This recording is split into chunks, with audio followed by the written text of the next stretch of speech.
تو 10 روپے والے 100 روپے والے کے 100 روپے کے غیر استعمال شدہ ڈاک ٹکٹ ہمیں بھیجیں تو ہم آپ کو یہ مکمل بھیج دیں گے۔ یہاں پر صرف اس بات کا ذکر کرنا ضروری ہوگا کہ آپ کی ولادت ایسی تھی کہ جیسے کسی اور شخص کی نہیں ہوئی۔ یہ ولادت قوانین فطرت سے ہٹ کر تھی، کیونکہ آپ کی ولادت میں کسی مرد کا کوئی کردار نہیں تھا، بلکہ صرف اور صرف عورت یعنی حضرت مریم صدیقہ سے معجزانہ طور پر روح القدس کی تحریک سے پیدا ہوئے۔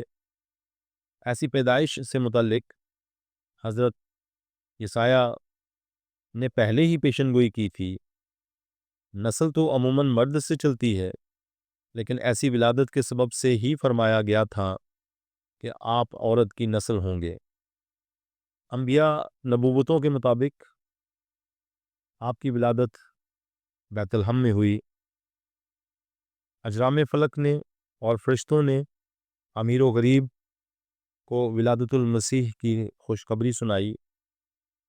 مسیحا کی ولادت پر ان نبوتوں اور پیشن گوئیوں کی تکمیل کے سبب سے اس بات کی بھی تصدیق ہو گئی کہ خدا نے جو ہزاروں سال پہلے بنی نوع انسان سے مسیحا کی آمد سے متعلق وعدے کیے تھے وہ بھولا نہیں، بلکہ ان کو پورا کیا، اور ہمارا خدا سچا اور برحق ہے جو جھوٹ نہیں بولتا۔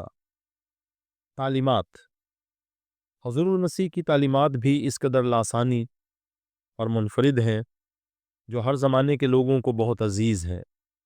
ایسے تمام مسیحی لوگ جو مسیحا کے واقعی پیروکار ہیں وہ اپنی زندگی سے تعلیمات المسیح کی عکاسی کرتے ہیں۔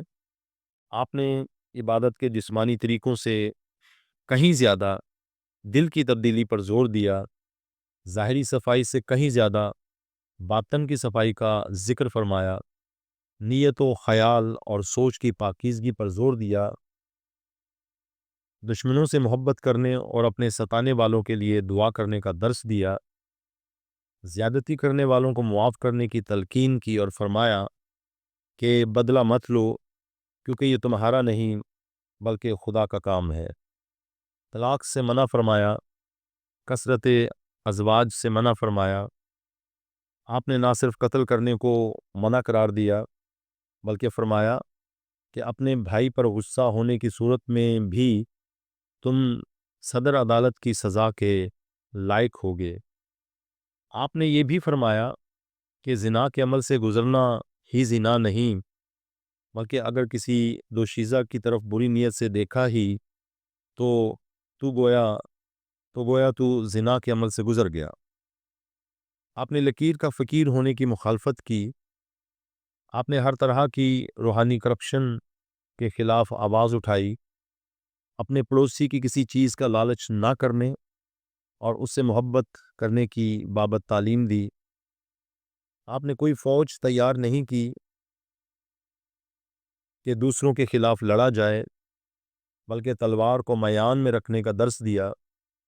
اگر آج مسیحا کی تعلیم کی پیروی کی جائے تو گارنٹی کے ساتھ کہا جا سکتا ہے کہ یہ دنیا امن و سکون کا گہوارہ بن جائے گی۔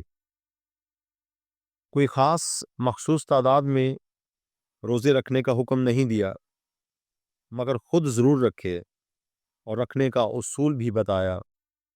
مسیحا کے پیروکاروں کے لیے روزے فرض نہیں بلکہ اختیاری ہیں، اور ضروری ہے کہ جو بھی روزہ رکھیں اس کے پیچھے کوئی خاص مقصد ہو۔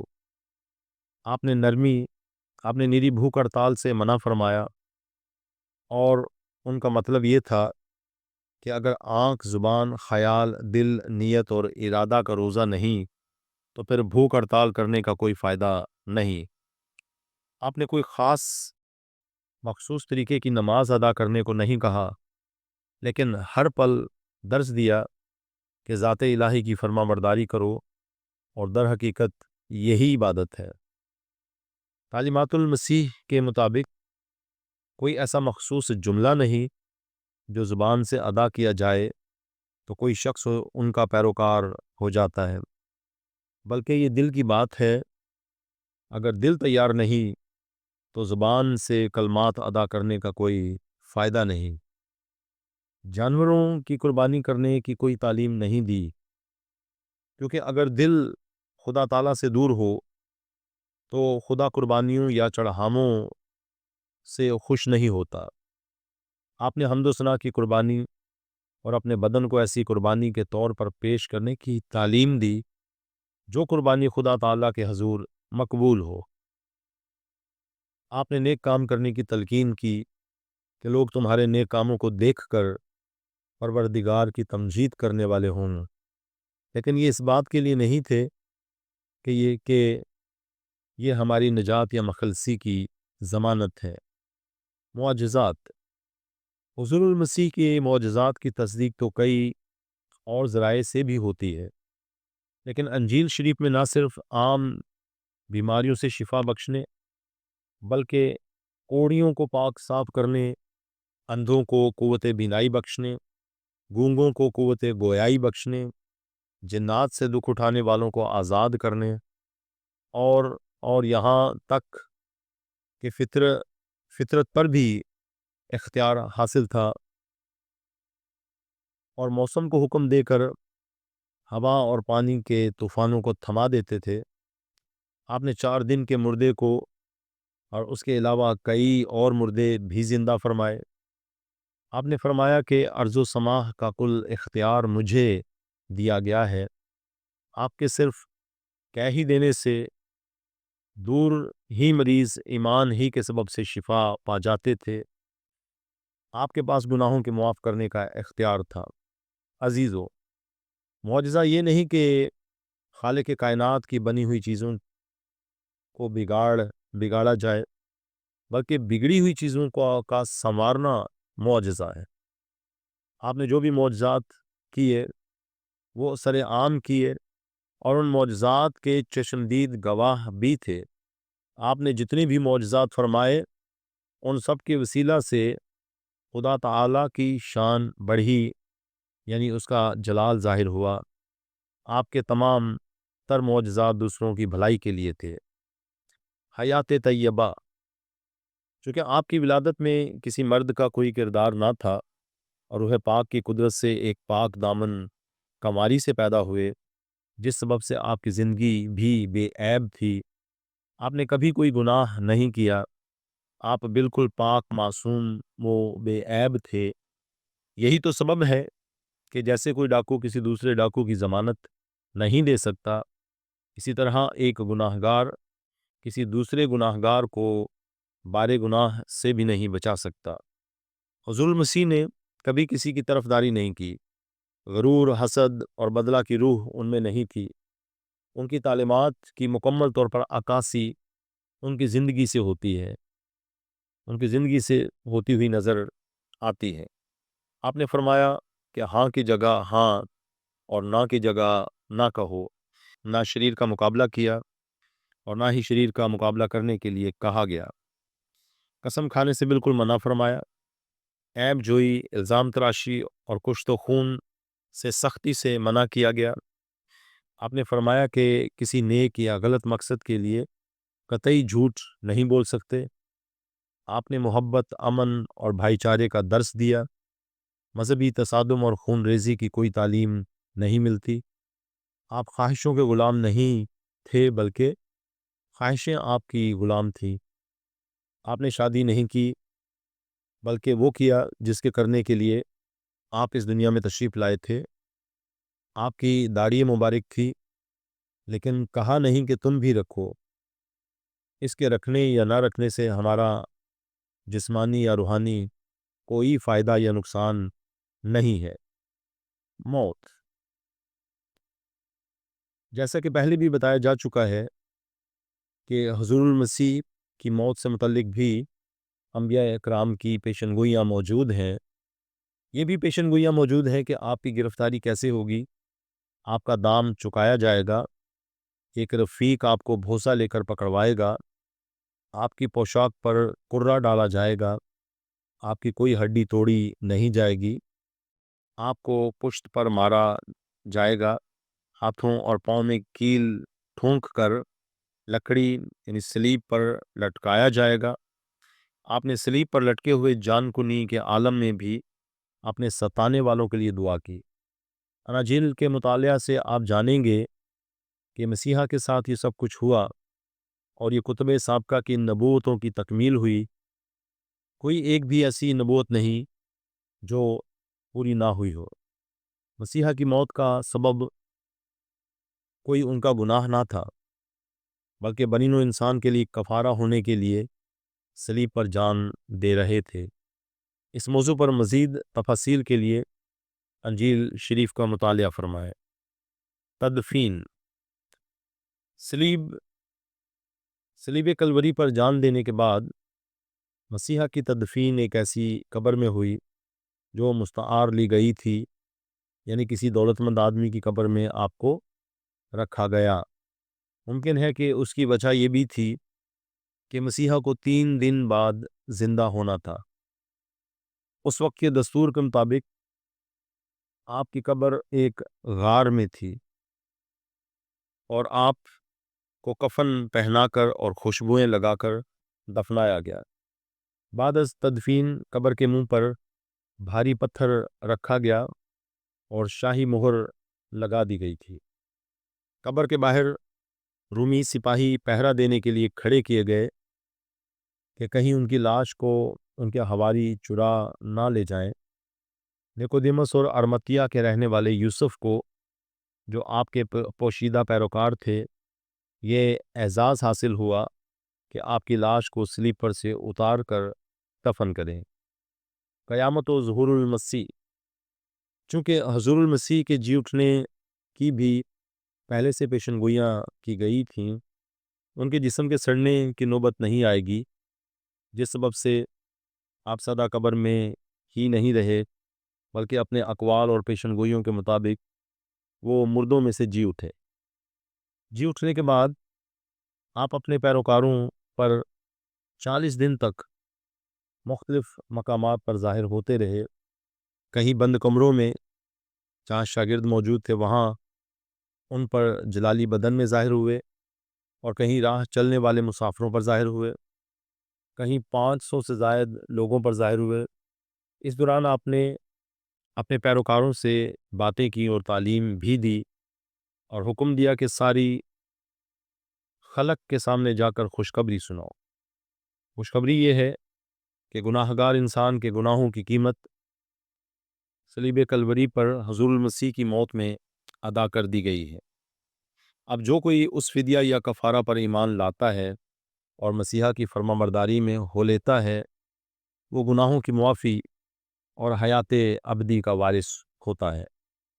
آپ کے صعود آسمانی سے متعلق، صعود آسمانی سے مراد حضور المسیح کا مردوں میں سے جی اٹھنے کے بعد آسمان پر چلے جانا ہے۔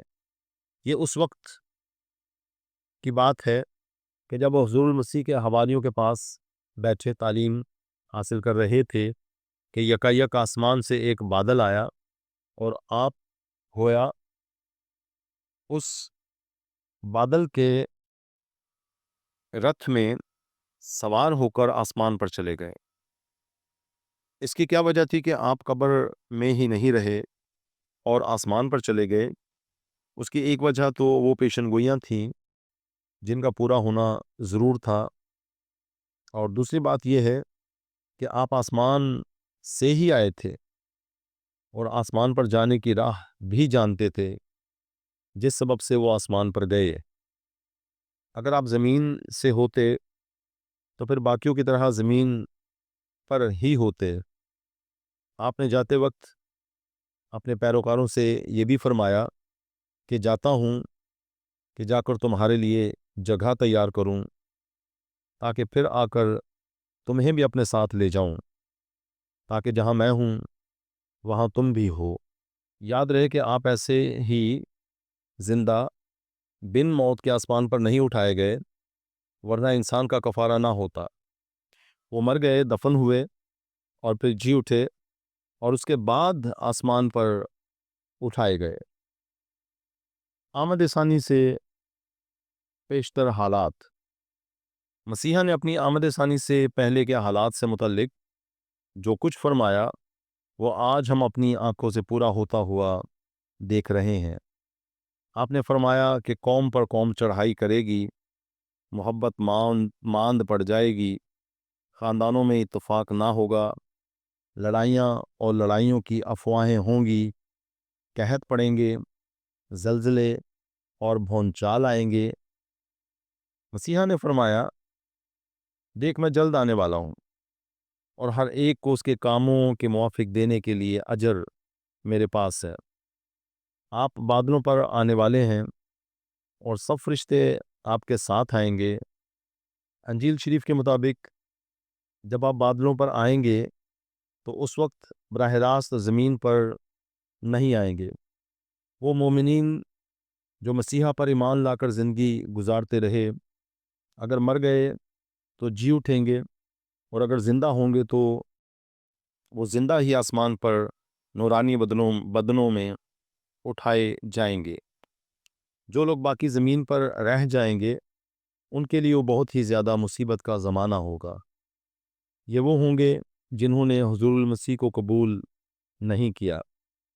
قریباً 7 سال کا عرصہ مومنین مسیحا کے ساتھ آسمان پر رہیں گے، اور اس کے بعد آپ انہی مومنین کے ساتھ زمین پر تشریف لائیں گے اور بادشاہوں کے بادشاہ کے طور پر ابدی بادشاہی کریں گے۔ انجیل شریف کے مطابق ہر ایک گھٹنا ان کے حضور جھکے گا، اور ہر ایک زبان اقرار کرے گی کہ یسوع مسیح خداوند ہے۔ یاد رہے کہ اگر ہم آج نہیں جھکیں گے تو کل جھکنا پڑے گا، اس لیے دیر نہ کریں، کیوں نہ آج ہی جھک جائے۔ میری دعا ہے کہ قادر مطلق خدا ہماری روحانی آنکھیں اپنے نور سے منور فرمائے کہ ہم حضور المسیح کی شخصیت کو احسن طریقہ سے پہچان پائیں، اور فردوس بری کی واحد راہ پر بذریعہ ایمان رواں ہو سکیں۔ آمین۔ حرف آخر۔ اے جوان، تو اپنی جوانی میں خوش ہو اور اس کے ایام میں اپنا جی بہلا، اور اپنے دل کی راہوں میں اور اپنی آنکھوں کی منظوری میں چل، لیکن یاد رکھ کہ ان سب باتوں کے لیے خدا تجھ کو عدالت میں لائے گا۔ پس غم کو اپنے دل سے دور کر اور بدی اپنے جسم سے نکال ڈال، کیونکہ لڑکپن اور جوانی دونوں باطل ہیں۔